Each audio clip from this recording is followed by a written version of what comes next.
In the early days of football, formations were an altogether different beast to the ones that we know today, where all-out attack was very much the order of the day, and it was not unusual to see teams line up in a 2-2-6 or even a 1-2-7.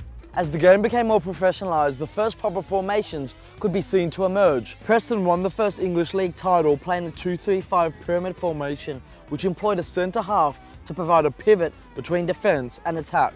They finished the season unbeaten and won the FA Cup, becoming the original Invincibles. Herbert Chapman and the Arsenal team of the 1920s brought the next great tactical shift with a changing of the offside law, which meant that you only needed 2 instead of 3 players between the attacker and the goal when the ball is played, making it much easier to score. To combat the new law, Chapman made the incredibly defensive move of moving back 2 of the 5 forwards in the pyramid and adding the 3rd defender or fullback, creating the WM formation that won Arsenal 5 league titles in 8 years. Managers around the world continued tweaking formations into the 1950s, with the Hungarian national team perhaps the most striking example of successful tactical innovation. Still using a high number of strikers, the Mighty Magyars' greatest trick was having these forwards swap places to confuse the opposition. They favoured a 3-2-1-4 and achieved a number of notable high-scoring victories, including the infamous 6-3 over England at Wembley and the 8-3 against West Germany at the 1954 World Cup. The free-scoring hedonism of the 50s couldn't last forever, and teams started employing a bit more defensive solidity in pursuit of success. Strangely, Brazil can be seen as the pioneers of this more defensive mentality, but they won 3 out of 4 World Cups between 1958 and 1970, playing a 4-2-4. Of course, it helped having players like Garrincha, Jorginho and Pelé to carry it out, but the innovative use of attacking fullbacks made them more solid at the back and gave the front players more freedom. By the 1970s, new strategies were desperately needed to overcome the 4-2-4, and what the Dutch came up with was truly spectacular, as Ajax and the Dutch national team played what they like to call total football. A formation that wasn't really a formation at all. Starting as roughly a 4-3-3, any player could play in any position, so long as the team's overall shape was maintained. This revolutionary style would take the tiny nation of Holland to 2 consecutive World Cup finals, although they famously lost both.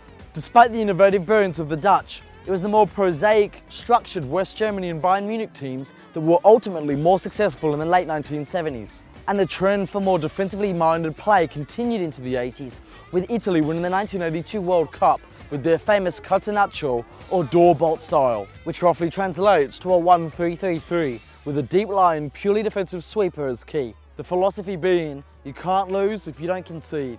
From this defensive base, the Italians made devastating use of the counter-attack, and catenaccio is still associated with the Italian teams of today. Moving into the 1990s and beyond, no one team or style could be said to have been dominant until the late 2000s, when Pep Guardiola's Barcelona and the Spanish national team swept all before them. The fact that it's hard to pin down perhaps explains the success of this formation, if you can even call it that. Roughly speaking, Pep's Barca started out playing a 4-3-3, but this was always fluid, and throughout his time, they often played without any traditional strikers at all. The key features of Pep's side were many and varied, but it was predominantly built on the principles of hard work, with high-intensity pressing to win the ball back quickly, attack as a form of defence, massive amounts of possession limiting the opposition chances to score, and the relentless passing that came to be known as tiki-taka. Barcelona won an unbelievable 14 trophies from 19 competitions entered under Guardiola, and Spain won 2 European Championships and a World Cup employing a similar philosophy.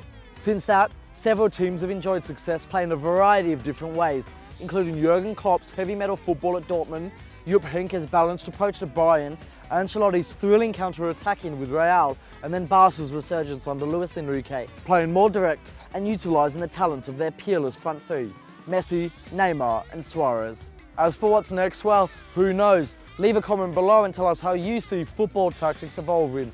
Make sure you like the video if you want to see more of this, and as always, subscribe to Copper90 to get the best of football culture around the world.